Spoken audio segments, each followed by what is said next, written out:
recording. Okay, here we are, chapter 6 and chapter 7. Uh, so as far as I remember, because I read this some, it's been some time since I read this.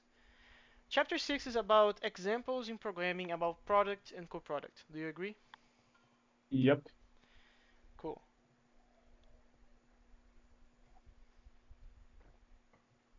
So let's start by products.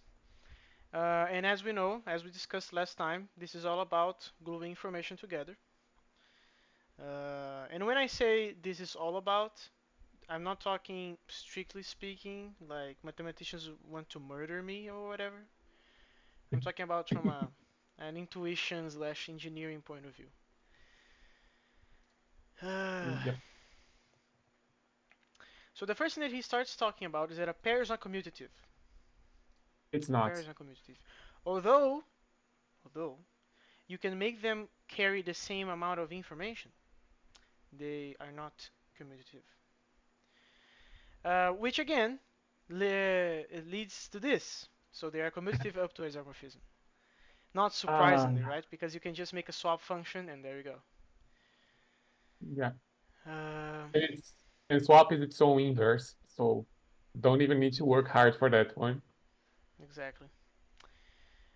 So then we can nest pairs with more pairs. And then, of course, this can be up to isomorphism with this. Yeah. Equal to isomorphism, up to isomorphism because you can just make this. Yeah, they are not associative, but they are associative up to isomorphism. Up to isomorphism is like the slogan of category theory. Wait a moment, you said that they are not associative, but they are associative up to isomorphism. So you compose this thing between in the composition process. Yeah, the isomorphism that makes this look associative, if you're willing to look up to isomorphism, is alpha. It's the one that is on the screen right now. Yeah. So when you are showing that the composition with pairs is associative, you can use alpha in the middle of it to make these two tuples associative. Equivalent up to isomorphism, even though they are not literally equivalent, clearly. Yeah. And then we can also go back from this tuple to this other tuple. And then here's where it gets interesting because now we're gonna do some mathy operations. We're gonna re change the notation, but keep the intuition. My opinion is that changing the notation makes it more clear why the names are as they are. So let's suppose that we want to interpret the creation of a product type as a binary operation on types.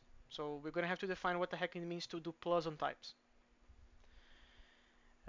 And then from that perspective, the isomorphism that we just showed looks very much like the associative law seen in monoids, right? So if you interpret the multiplication as like the creation of a pair, like the type constructor, um, the constructor of a tuple, I mean, it's gonna look like this. It's gonna look like this. Yeah. Um, of course, that in this other case we are leveraging up to isomorphism. And then if we can live with isomorphisms, we don't need to care about equality strictly speaking, which is convenient, very convenient. Because Uh, then the unit type is the number one. and yes, because then we can stretch the analogy further and say that the unit in the product is the equivalent to the arithmetic one or algebraic one, maybe that's the correct term, which is the unit of multiplication, right? So indeed, the pairing of a value of some type in a unit A in the type A and with a unit does not add any information, which is not surprising, right? So this you can go from this to A easily, Yep. right? Um, and these observations can be formalized by saying that set is a monoidal category, It's a category that is also monoid in the sense that you can multiply objects. You can multiply objects. We're going to see a little bit later what this means. And then we're going to go to Haskell because this is just a pair. But usually, if you want to make a pair in Haskell, you could do it like this, right? And in fact, you would need to if you want to have some custom behavior for your pair instead of leveraging the implementations on tuple. So there we go. So here it's explaining what this notate the syntax of Haskell in this particular case. So we have two arbitrary coming. Well, they are not strictly speaking arbitrary. They you have some kind constraints going on, but you can think of them as like this is a type A, this is a type B. I'm gonna wrap them with the constructor P. And usually, I think he mentioned this or later or before. I don't remember in which chapter. You make the value constructor the same name as the type. So this is gonna be pair AB. This would be. So here's an example of a statement. So here's what I just said. And then we can also use the tuple constructor in a prefix manner. It will look like this. Then we have a statement. Instead of making generic, we can make them specific for string and boolean. And then he's going to say that this can be error prone because this is position based. And then we're going to go to records because of that, because then we can name things. We can name things. So instead of having to remember what each of these positions mean and having some sort of a predicate, we can give them names with name, symbol, and atomic number. Um, and you can, from a tuple, create an element. From a triplet, create an element, and from the element you can go back to the triplet. So they are equivalent up to isomorphism, of course, Of course. because why the heck not? And the fields of a record in Haskell works as functions, which, by the way, Silverware also does, the language that we did together, just like a parenthesis. We also implemented our records to do it like this. Uh, anyway, so then we can make them in fixed using backticks. That's okay. Then we're going to go to some types. In Haskell, they work like this. So you have left and you have right, right? And again, the idea of a co-product, which is the sum types will end up being, is that you can the co-product will receive information either from one or the other. Yeah, it can Either one or the other. be, yeah, it can have different contents at different times, depending on which injection it was used to enter the co-product. Side note, I believe it's union types that have commutative out of the box, right? And in But here, in order to achieve this, you need to use isomorphism, of course. yeah, So that's a side note that is important. So then, and here we have another example, and then we're going to go to void as 0, because we established before that unit in product is 1, so it's going to be the unit of multiplication. And in here, we're going to say that void is 0, is the unit of the addition. yep. So in terms of types, either has the monoid operator as void, and you cannot instantiate an element of this set, and that means that you can never actually this will not add information. That's what it means. Yeah, Anyway, so in here you can only create lefts because you cannot instantiate a value to make the right because it's void. This is, in fact, as I said, it doesn't add information, so it's isomorphic to A. Then it's saying exactly what I just said. Uh, so the simplest sum types are just like these ones, in which you just have the tags. and that's isomorphic to a construction of iders and units. Yes, that is isomorphic to that. In C++, you would use enums. We have also the boolean, and then we also have in the maybe type in Haskell or option in something like Pokemon or F Sharp, that you can have nothing or something that carries a value. And then you could make these two things separate as like the nothing type with just nothing as the tag, and just type with A, and then it's just A. But you can achieve the same thing using either with unit. Yep. using either with unit. Um yeah, that's what it means. So then you have the list type, which is recursive. So in here you have all the or the end of the list, or you're gonna have something and then more list, another list going on. We have the C++ equivalent using templates. Uh, And here we talk a little bit about immutability. Immutability. Yes, yes. Instead of using special null pointer, it's had to encode new. The main difference is that data structures in Haskell are immutable, so you can never change them, which means that you need to create a new one every time, and then you may be freaking out saying that this is going to be memory wasteful, and that's up to the compiler to fix that. Right? That's up to the compiler Uh, to fix that.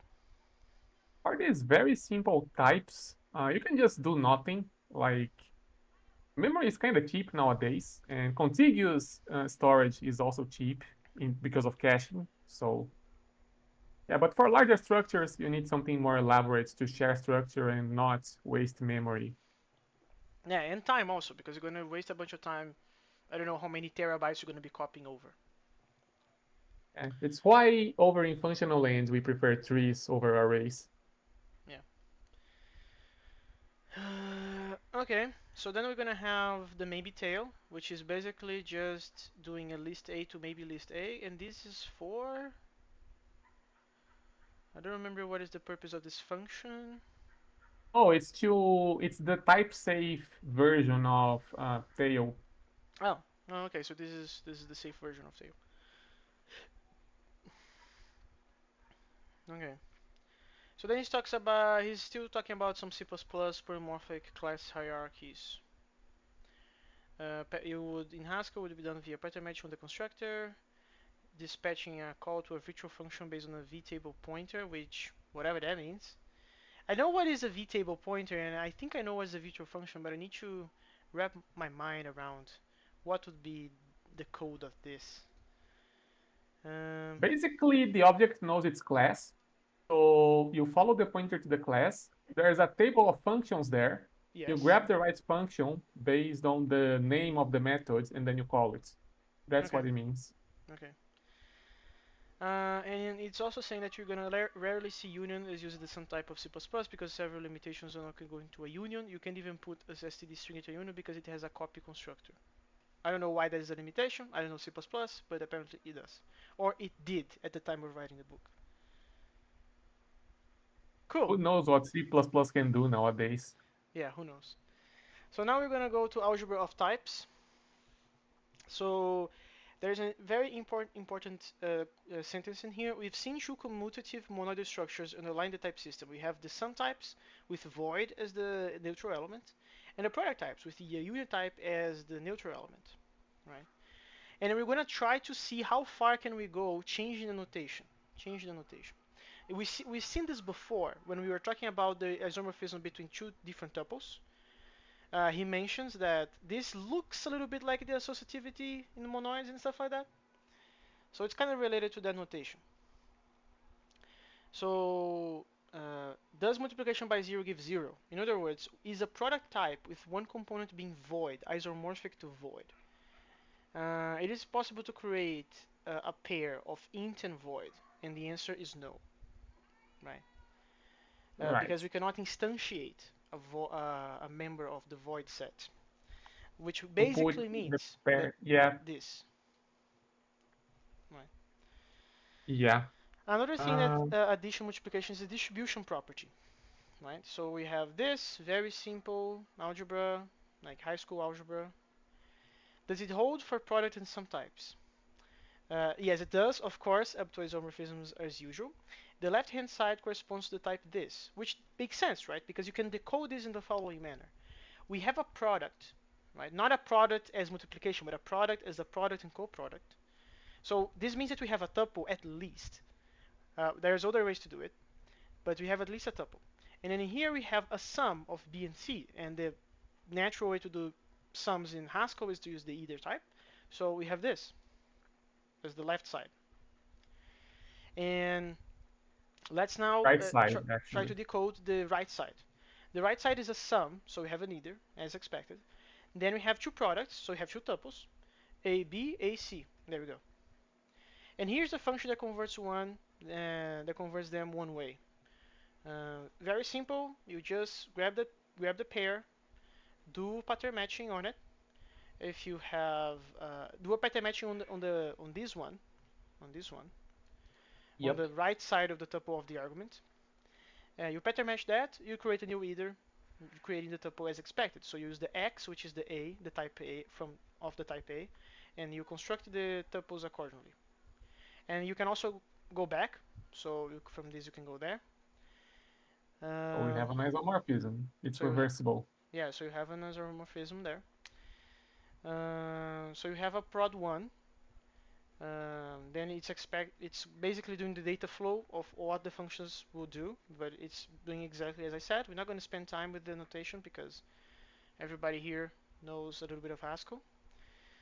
And then we have this statement here. So mathematicians have a name of such two intertwined monoids. So I actually need to read the previous paragraph. I'm not going to prove that these functions are the inverse of each other.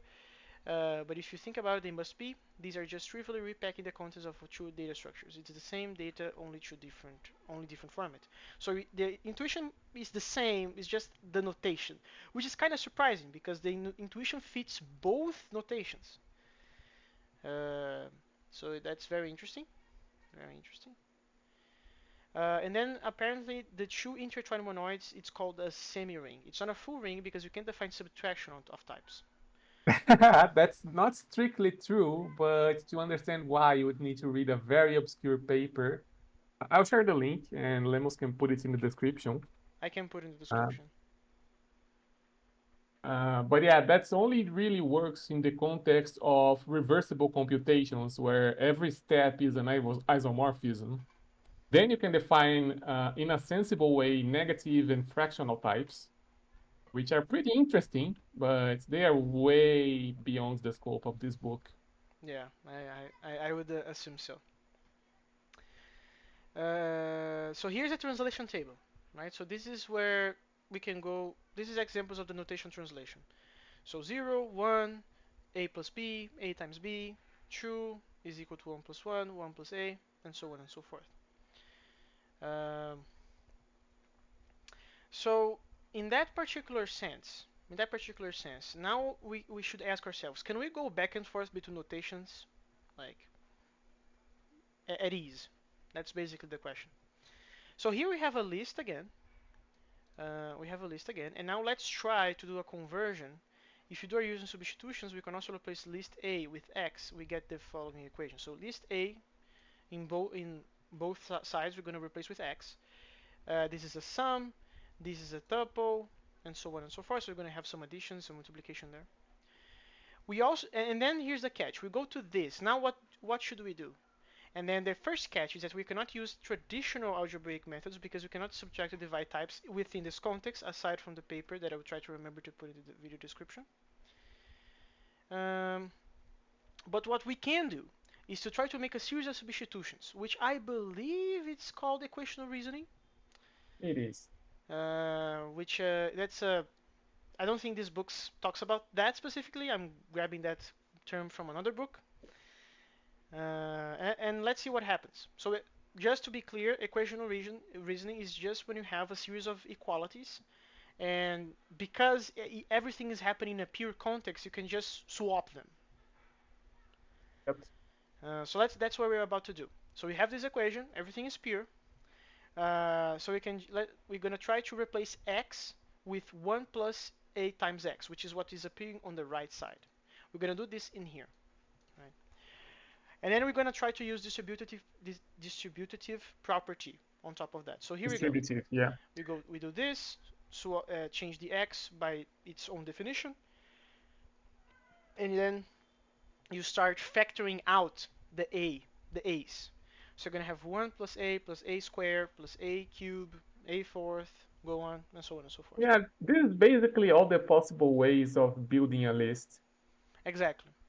And then it's saying, this can be interpreted as a list with is either empty, so it's just everything on after the plus is basically going to 0, So then we have a 1. We have an A.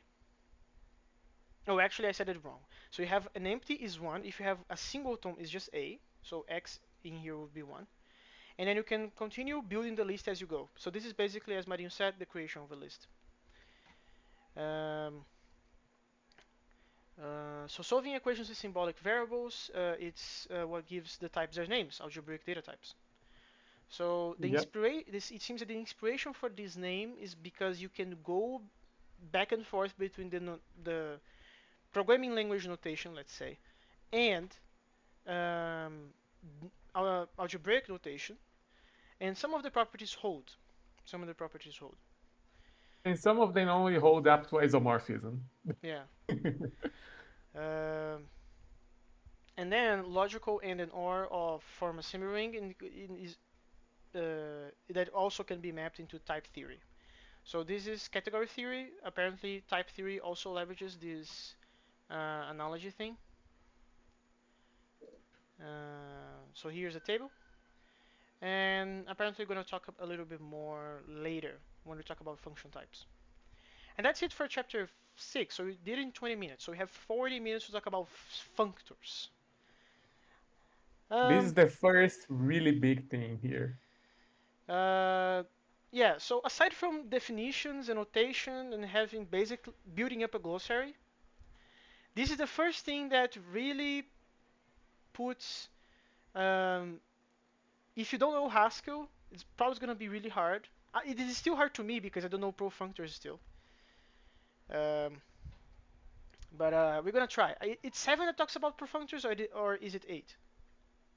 I think it's 8 actually. Oh, so you're not gonna talk about pro functors today. That's nice.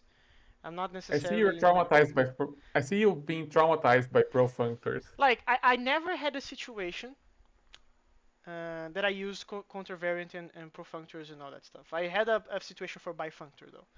But we're gonna talk about that a little bit later. Let's not diverge. At the risk of citing like a broken record, it's very simple like in terms. Like it's not that complicated at first glance. So a functor is a mapping between categories. What do we have in a category? Two things only: objects and morphisms. So we're gonna have to map those. We're gonna have to map those. Um, so Yeah. if A is an object in the C category, we will write its image in D as FA, right?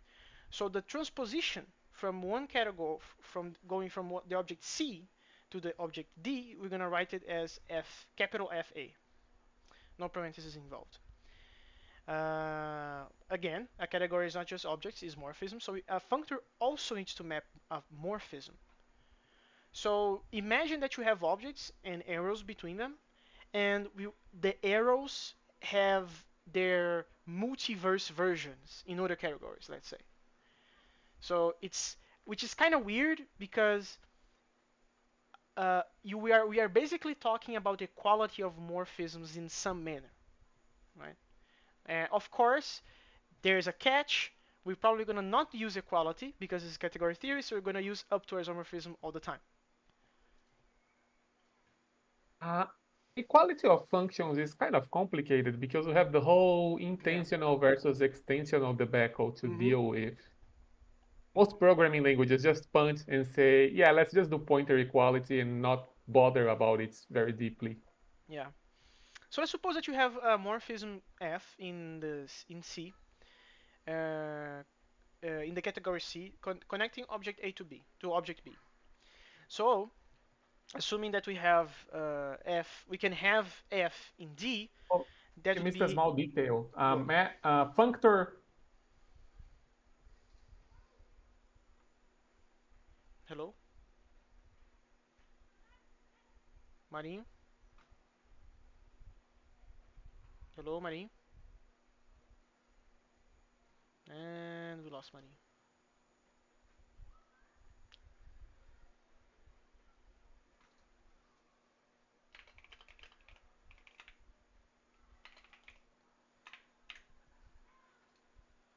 Okay, I'm gonna continue going forward until Marinho is back. So if you have, if you wanted the image of f, right? So you want f, the equivalent of f to some semantics. In D, you're gonna do f, capital F of f, and we will connect the image of A to the image of B. Marinho, are you there? Yeah, my internet just had a little hiccup. Okay, so what was the detail that you were about to share? Yeah, a functor needs to preserve the connections of the morphisms that it maps. It doesn't map them like randomly. Just wanted to throw that That's out very there, make it important. more That's very explicit. important. Yeah, that's But important. fortunately, Haskell's notation make this very clear. Yes. Fortunately for us. Um, let's then continue. So then capital F of F is going to be capital F of A going to capital F of B. Um, and this is the imagery, right? So this is the pictorial representation of what's happening. Um, so we have F in C, and we are mapping from stuff from the category C to the category D. Yep. And it preserves the structure, as Marin just said. So it's not a random mapping. It needs to preserve. I would like to call it the shape. Like That's a fair word to use. again, very loose terms, but again, this is a book focused on trying to help engineers with something very abstract. Okay, so now we need to talk about the composition of morphisms. So again, we have H being G after F. So what would be the D version of this composition from C? It would be capital F of H would be naturally. Actually, not that naturally, because I was maybe you may ask, why we don't have capital F of composition, right? Um, and my understanding is that you do not need to do capital F of composition because composition is the same across categories, if I'm not Um, mistaken. I mean, not necessarily, actually. Like Okay, so not necessarily. Interesting. like composition. This is something we'll get into after we go to like monads. But composition can be different depending on the category. The definition itself doesn't really matter as long as it obeys the rules Mm-hmm. like identity, associativity, and all that. But you can have categories with different meanings for the notion of composition. Okay. Okay, so this is kind of like it can be different, but it varies from category to category, so I'm not going to bother adding the notation here, basically. Yeah. Okay. So here's the more interesting drawing, right? So the composition and happening on the C category and the D category. And finally, we also would like to map identity. Yep. We want all identity morphisms in C to be mapped to identity morphisms in D, right? So what is written here? What is it written here? That the identity in the D category, which is f of a, is the same as picking the identity of the C category and applying capital F to it. Yep.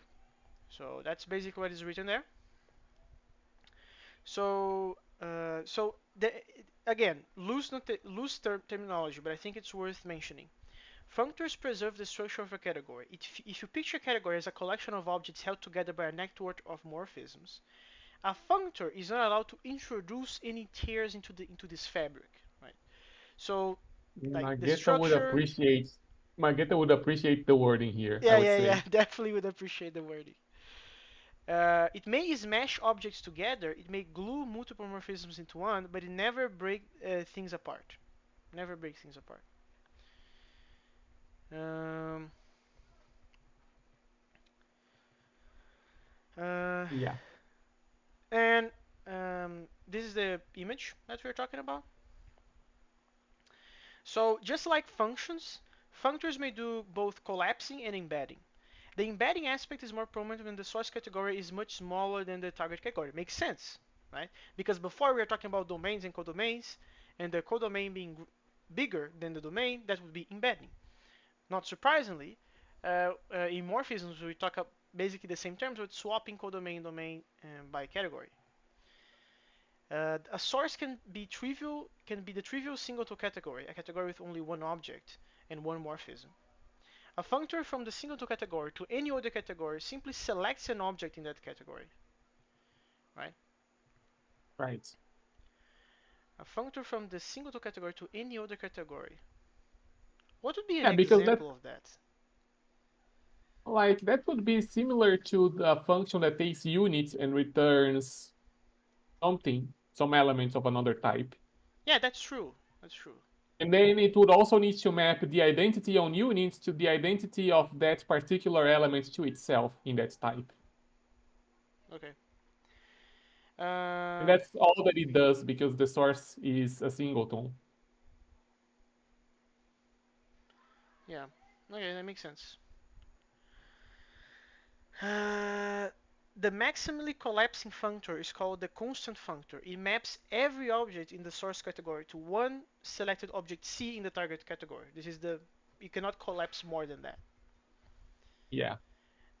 It also maps every morphism in the source category to the identity morphism IDC. It acts like a black hole, basically, compacting everything into one singularity. We'll see more of this functor later.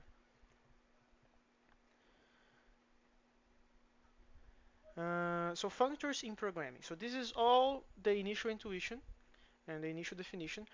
A little bit less strict, right? So a little bit less mathematical in comparison to product and coproduct that we saw before, but it's Yep. enough to portray the idea.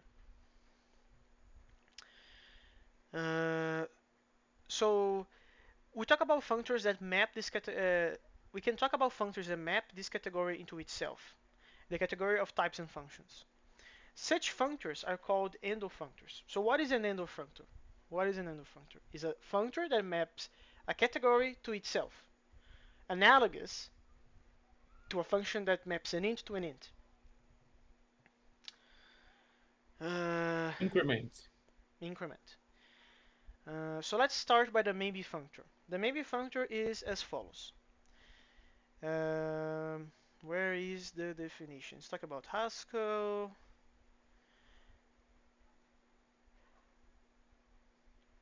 Okay, so Yeah, we would like to here he's produce, given a function a to b, we'd like to produce a function maybe a to maybe b. yeah. Um, here's an attempt on doing so. Here's an attempt on doing so. We have f prime, which picks maybe of a to maybe of b. If from the from the left side we have nothing, we're going to go to nothing on the other side, and we have adjust, extract the value, apply f to it because f is a function that picks an a, and adjust is holding something of type a. Applies f, get the b, wrap inside a maybe. There we go, done. Yep. And then this is a very interesting interpretation, right? Because in Haskell, if you add parentheses to these two, as we are doing right here, we are basically doing what we call a lift of f to f map of f, right? So we are lifting values a and b to the realm of maybes. So we're gonna go back to this later when we talk about the other interpretation.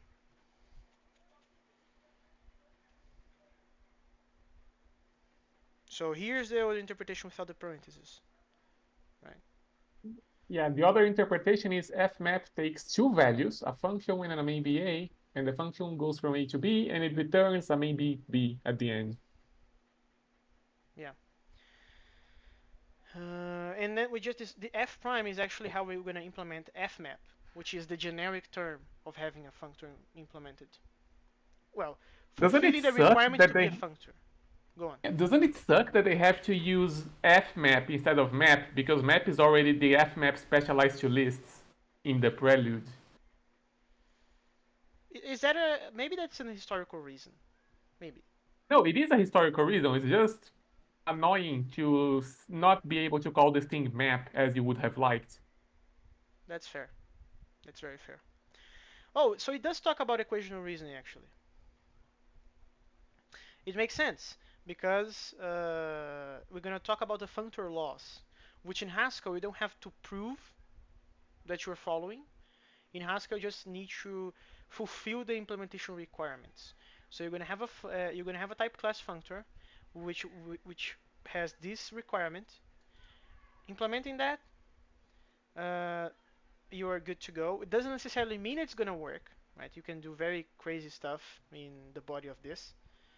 But if you make it correctly, and you most likely will be doing it correctly, uh, you're gonna have the functor type class implemented, which doesn't mean that you are following any laws.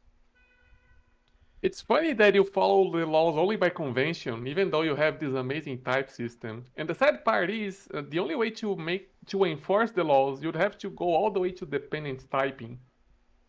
Yeah. Hydrus, is that the one that does this?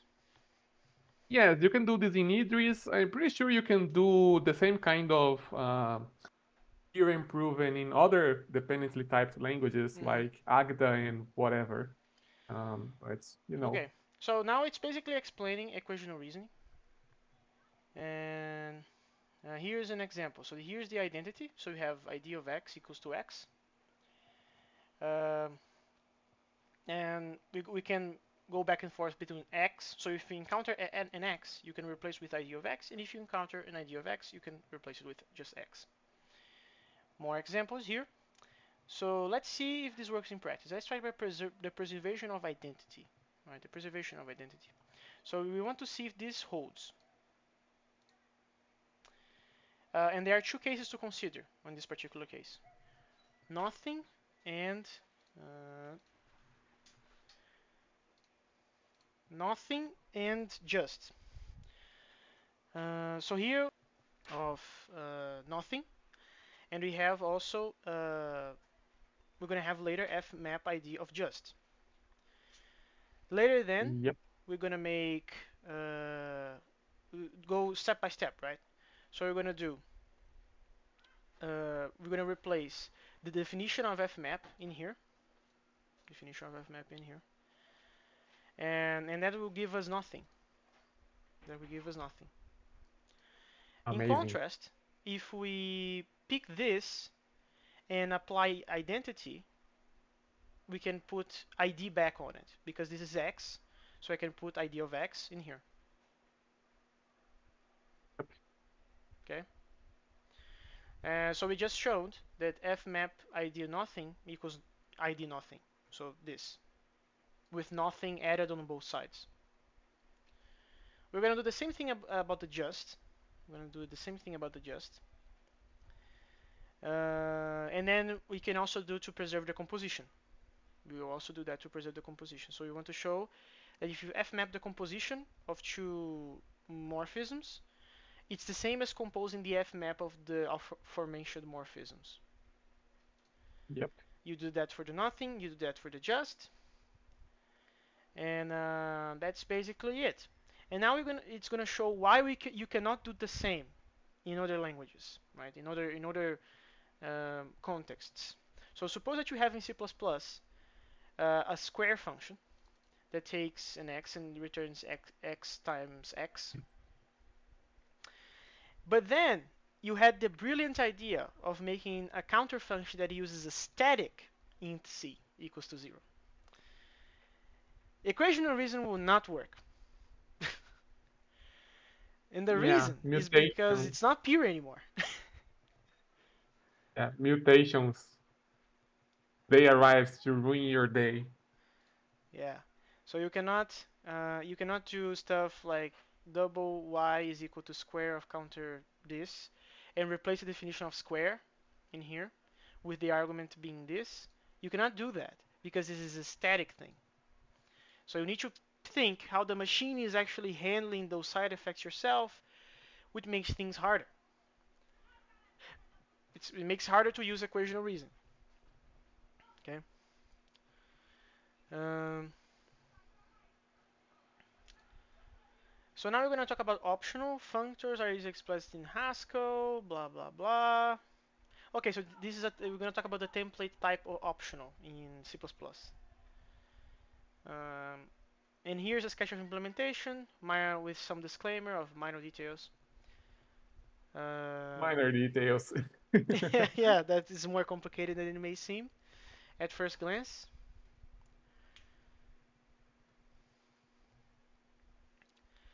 So this template Yeah, not. provides one part of the definition of the functor, the mapping of the types. It maps any type T to a new type, optional T. And then we have some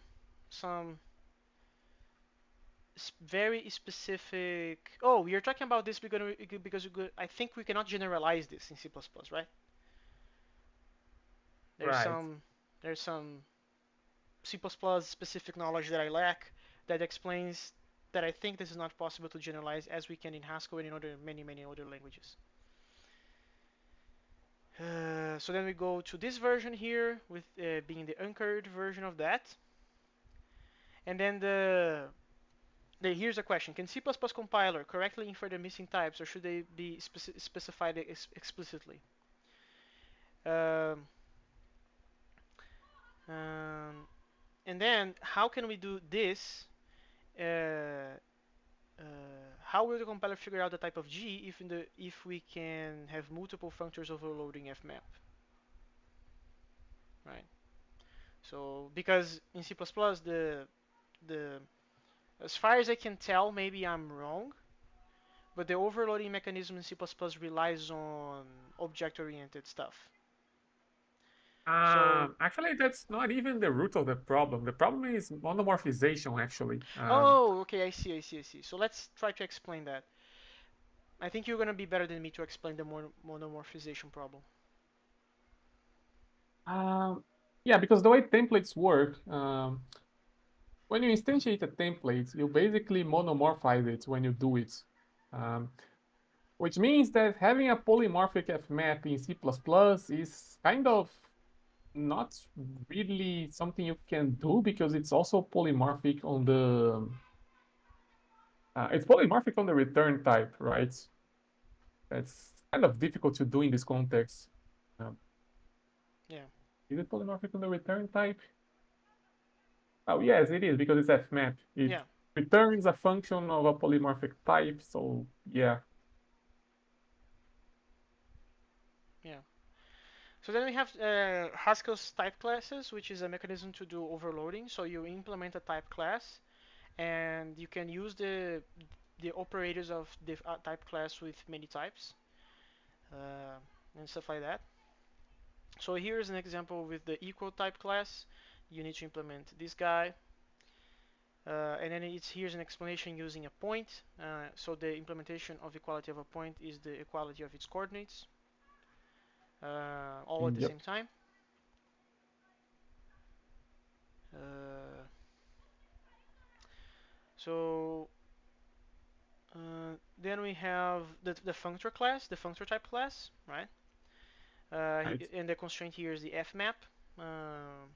And then here's an example of implementing functor for maybe, which is not surprisingly the same f prime function that we saw before. So now we're going to talk about functor in C++. So in order to make this equivalent, at least in practical terms, we would have to make a template parameter capital F, and this is the There's a syntax for it. template that takes a template. Yeah, Yeah. it's a template that takes a template. Um, so then we have unfortunately a prohibition against partial specialization of template functions in C++, so that you cannot write this. Instead, you have to fall back on function overloading, which brings us back to the original definition of the uncurried fmap. The definition works, but only because the second map of argument of fmap selects the overload. It totally Yeah, ignores the more generic because definition of fmap. since you are taking as an input also the second argument, right? It is not curried. Yeah, Um, the return type is not actually polymorphic because it's fully determined by the two input types. yeah. So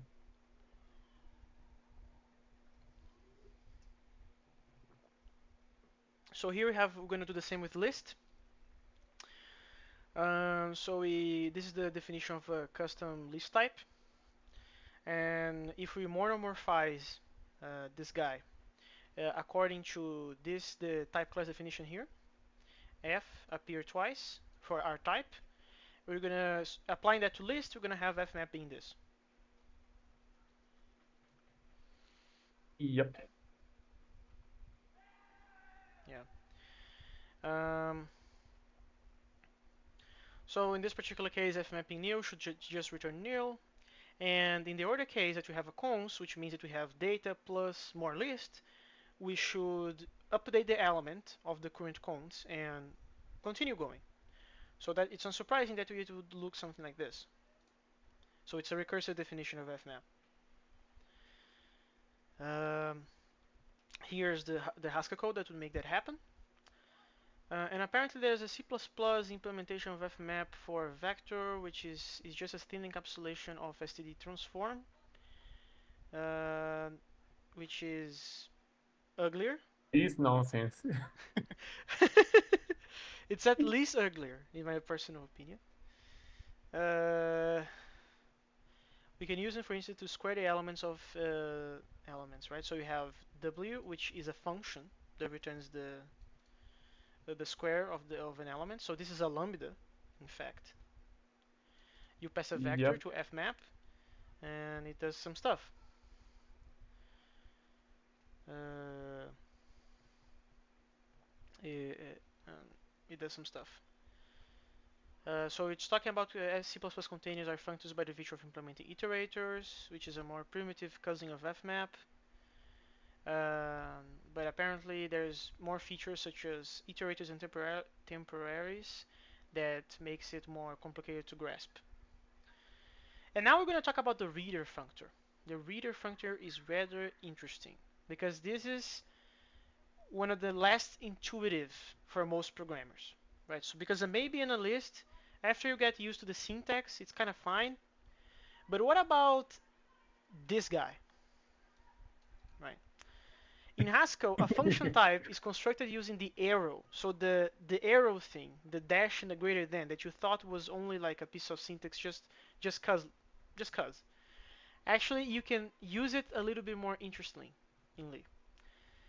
Uh, It's a type constructor, just like any other. exactly.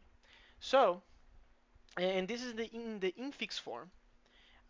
You can do the same by adding parentheses from you and put it in the beginning, so you have this thing, right? And these type functions of more than one argument can be partially applied. So this is a function type that is waiting for its return type. You can think of it like that.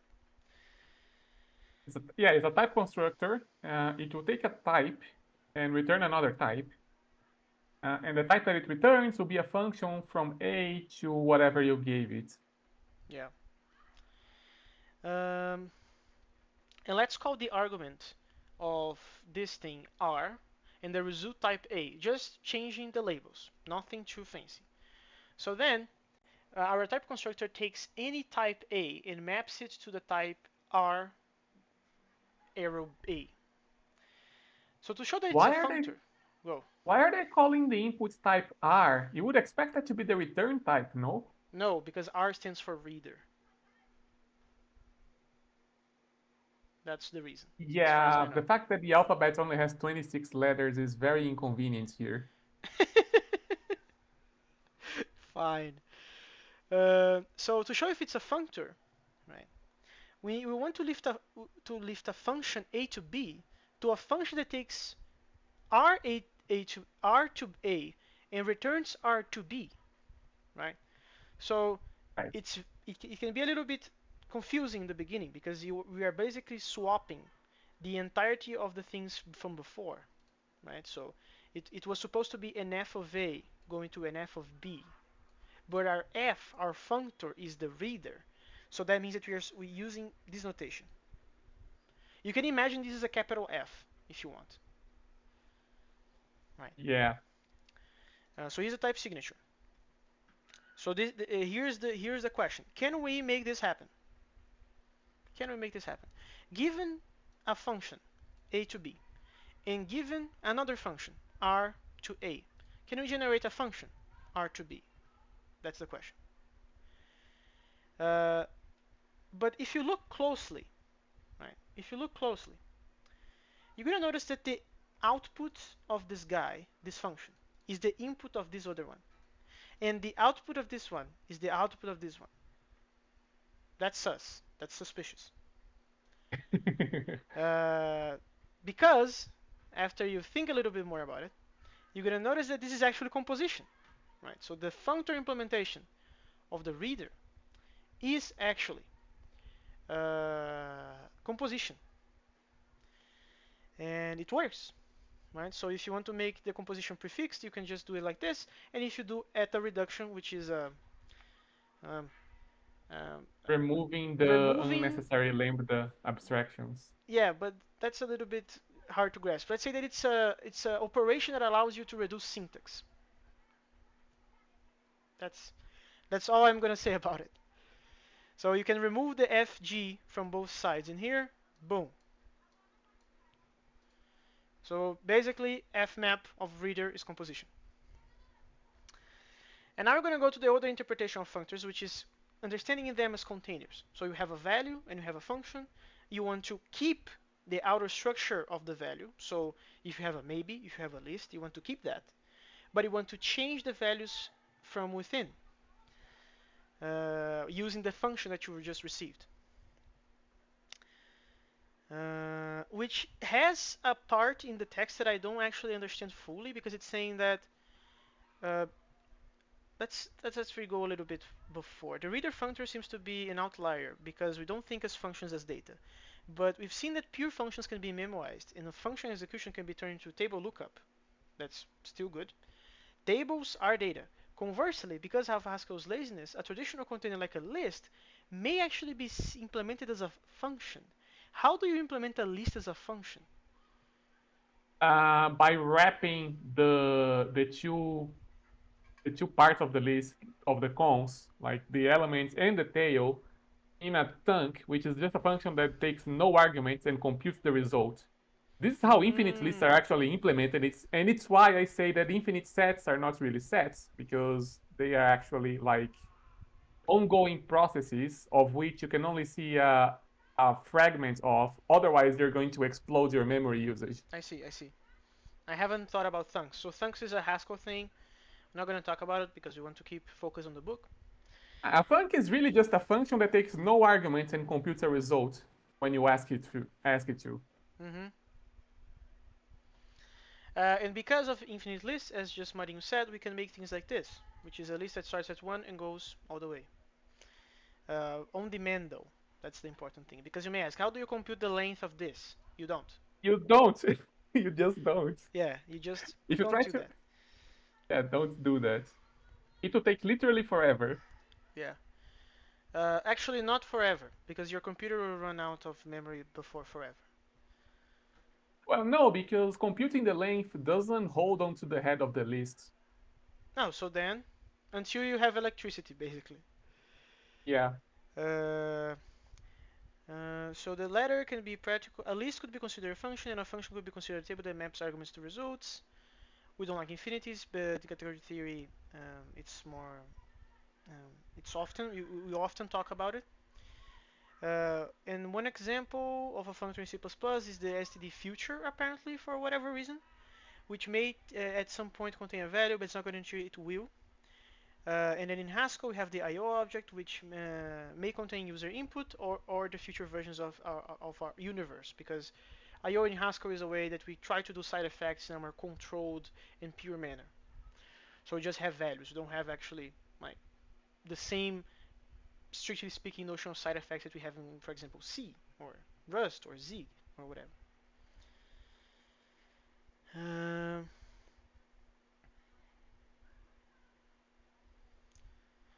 we are interested in being able to manipulate those values using functions. So again, we can manipulate this thing without having to know the entirety of it. We can still use it. That's kind of the point. Yeah. So if you want the first two elements of this list, does it matter that it's an infinite list? No, doesn't matter. Yeah, it matters only if you try to look at the entire thing all at the same time. Then you're kind of screwed. Yes. Um, uh, so here we have an example, and this is all going back to the argument from the beginning in the chapter 1. Sorry, that we should not be tied to looking to the things that we are manipulating. Because in the beginning, since the beginning, we are talking about sets a lot. In most sets, actually, in fact, all the sets that we talked about in here, we are able to inspect the objects. They were numbers, they were, uh, I don't know, letters, whatever, booleans. They have only one element. They have no, they are empty sets. So we can inspect the black boxes. And in here, it's another point going back to we should not be tied to that. We can talk about stuff that we may have a very hard problem imagining in our minds. That's kind of the thing. So here's an example of a data const CA, and it ignores the argument A, the type. Um, and then we are going to partially apply to create a functor, right? So the F map will look like this. So you have a function A to B, const CA, and you want to go to const CB. And the instance of this functor is, well, just as follows. As expected, it ignores its function argument, right? It completely ignores the function argument. Yep. Um, I mean, you can't do anything with it, so that's why. yeah, the function has nothing to act upon, basically, because you cannot retrieve this value here, so you cannot apply it to here. So that's basically what we have. That's basically what we have. This might be a little clearer in C++. Where there is a stronger distinction between type arguments, which are compile time, and values, which are runtime. So for you, if this is clear, I'm glad. The C++ implementation of fmap also ignores the functional argument, essentially the same thing. Now we're going to talk about functor composition, and we have 3 to about 10 minutes to finish. I don't remember how many subsections we have in chapter 7. Do you remember? No, actually. Cool. The Uh, bookmark is all the way at chapter 10 currently. okay, I just finished chapter 8. Anyway, it's hard to convince yourself that functors between it's not hard to convince up to this point that functors between category, just like functions between sets, compose. Oh, this is actually the last section. We're okay. So a composition of two functors when acting on objects is just a composition of their respective object mappings. Not surprising. After jumping through two functors, identity morphisms end up as identity morphisms, and composition of morphisms finish up as composition of morphisms. There's really nothing much to it. In particular, it's easy to compose endofunctors. Endofunctors, again, are functors that map the current category to itself, Usually a different part of itself, usually a different part of itself. So but not always. we have again the safe tail, which is called maybe tail here. Um, and we're not using the custom list type anymore, we're using Haskell's list, so that's why we have brackets in here. I'm now going to explain this notation. Uh, each, the result of maybe tail is of type that's a composition of two functors, maybe and list. Each of these functors is equipped with its own version of fmap. What does that mean?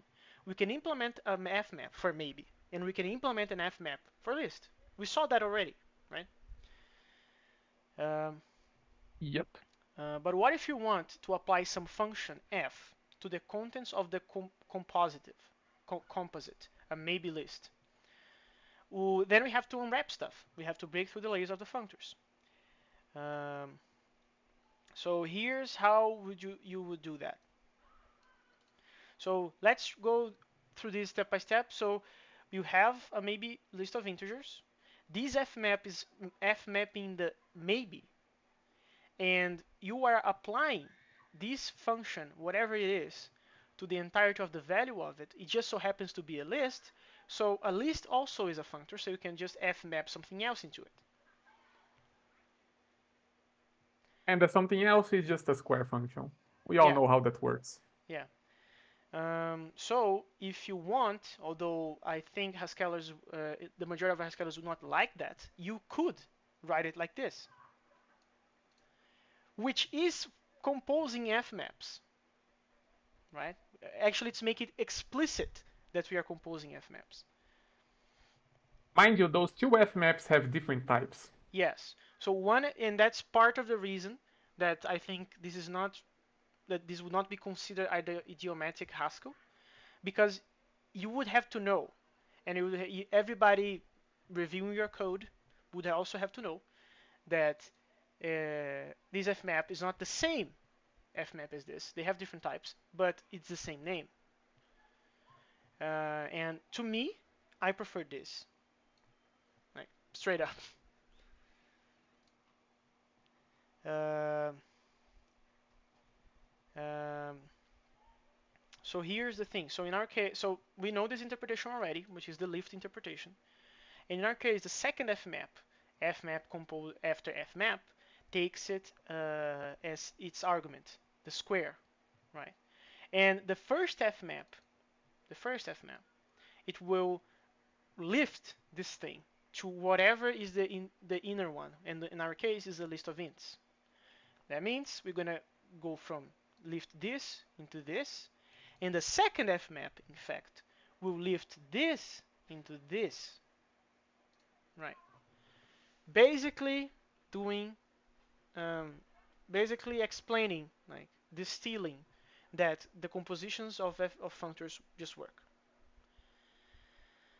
I believe he's going to explain that now, and it's also we can also check that the composition is associative. I'm pretty sure you can use equational reasoning to show that. Yep. Uh, and there is also a trivial identity functor on in every category. It maps every object to itself and every morphism to itself. So functors have all the same properties as morphisms in some category. But what category would that be? It would have to be a category in which more objects are categories and morphisms are functors.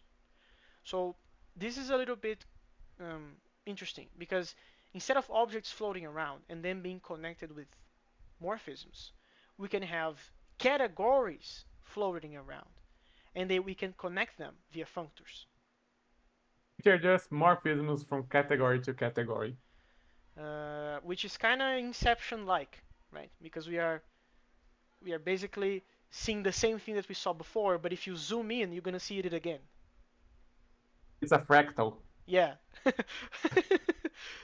It's a category of categories, but a category of all categories would have to include itself. That have some problems, and there is, however, a category of the small categories called cat, which is big, so it can't be a member of itself. A small category is one in which objects form a set as opposed to something larger than a set. Even infinite incountable set is considered small. And then we see functors. We will see later that functors form categories as well. So the functors themselves are the objects of a category. And Of then the question categories. is, what what are the morphisms between functors? That's what chapter 10 is about. Okay, I didn't know at all. I haven't actually started chapter 10 because it promises to be very deep. So I want to take some time to properly appreciate it. And the title is actually something very fitting because it's called Natural Transformations. Interesting. So that's about it. We did 1 hour and 5 minutes, so I think we are good in time. So I'm gonna finish the recording now. Bye bye.